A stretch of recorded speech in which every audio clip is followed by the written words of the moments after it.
وقتی بیدار شدم فهمیدم انگشت شستم رفته رو خط. بعد از شب اول 14 نفر شانسشون رو برای بردن $500,000 از دست دادن. و حین بازی محبوب بعدیمون بازم آدما قرار حذف بشن.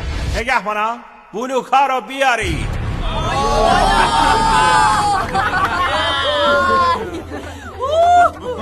چون همتون بازیکنایی با تجربه هستید، فقط باید یکی از سخت‌ترین بازیایی که اجرا کردم و تو برمیگردوندم. بیس گیمز اینطوری حذف شدم. این اتفاق دوباره نمیفته. فقط لازمه که روی بلوک قرمز یه برج بسازید. مطمئن بشید برجتون خیلی محکمه. چند دقیقه دیگه برمیگردم و میام ببینم چی کار کردم. اینو توی بیس گیمز دیدم، خیلی سخت به نظر میاد. نمیدونم چجوری قراره بشینمش. آدمای زیادی رو ندیدم که تو این بازی نبازن. امیدوارم جز اونا نباشن.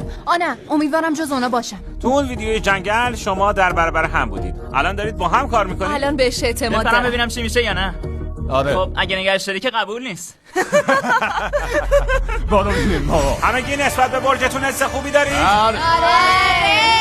اتاق کنترل یه تایمر 24 ساعته رو شروع کن رفیق. از الان اگه برجتون تا 24 ساعت آینده بیفته قطعاً حذف و وای هیچ کار. خدای من. و برای اینکه جذابش کنیم نگهبانا به همه توپ وسطی بدیم.